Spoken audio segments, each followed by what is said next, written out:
नमस्कार दोस्तों आप जानते हैं कि इटावा में समाजवादी पार्टी के राष्ट्रीय अध्यक्ष अखिलेश यादव एक मंदिर बनवा रहे हैं, केदारेश्वर महादेव मंदिर।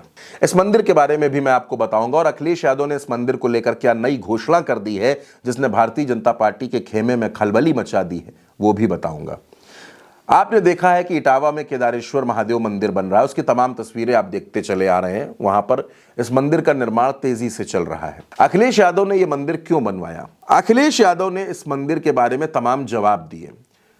सबसे बड़ी बात जो शायद आपको नहीं पता होगी और आपके लिए जाननी बड़ी जरूरी है कि इटावा में जिस स्थान पर यह मंदिर बन रहा है, जहां मंदिर के लिए जमीन खरीदी गई है, वो मंदिर उसी ऋजु रेखा पर है, शिव सती ऋजु रेखा पर है, जिस पर रामेश्वरम का मंदिर है, जिस पर केदारनाथ का मंदिर है। अखिलेश यादव ने कहा कि यह ईश्वर की कृपा से हुआ है, सौभाग्य है हमारा कि हमको वही जमीन मिल गई जहां से वो ऋजु रेखा होकर के गुजर रही है। खैर, अखिलेश यादव ने यह भी कहा कि अगर हम मंदिर बनवा रहे हैं तो जाहिर सी बात है कि किसी न किसी भगवान से प्रेरित होकर, उनकी प्रेरणा से ही हम मंदिर बनवा रहे हैं। इसके बाद अखिलेश यादव ने एक बात बताई। अखिलेश यादव ने एक टीवी चैनल के कार्यक्रम में एंकर से यह पूछा कि आप केदारनाथ के मंदिर गई होंगी, केदारनाथ के मंदिर में जाकर आपने पूजा की होगी, दर्शन किया होगा, तो आप उस मंदिर में जाकर सबसे पहले क्या देखती हैं?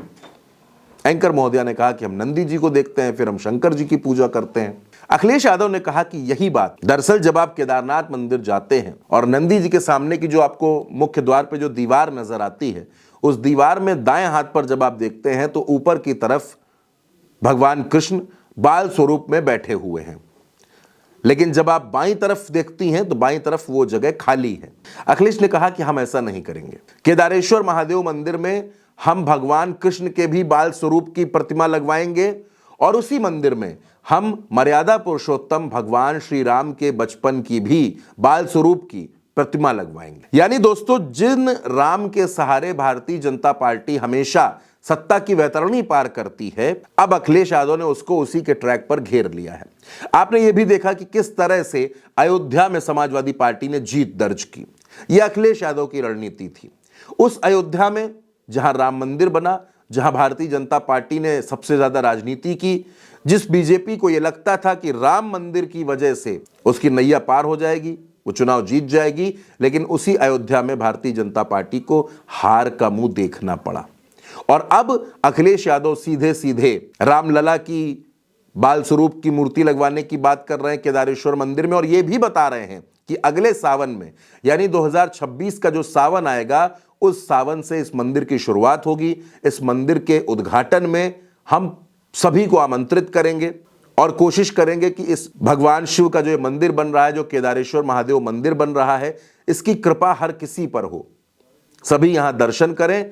और ये जो मंदिर है, अखिलेश यादव ने इसको लेकर एक और बात बताई कि पिछले 400 सालों में भारत में इस पद्धति से, इस परंपरागत तरीके से किसी मंदिर का निर्माण नहीं हुआ जिस तरीके से इटावा में केदारेश्वर मंदिर का निर्माण चल रहा है। तो अखिलेश यादव जो मंदिर बनवा रहे हैं उसमें बहुत कुछ खास, बहुत कुछ अलग होने वाला है।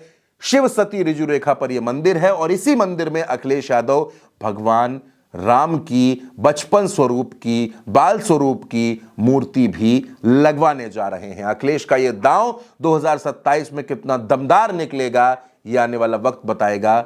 फिलहाल के लिए मेरे साथ इतना ही। नमस्कार।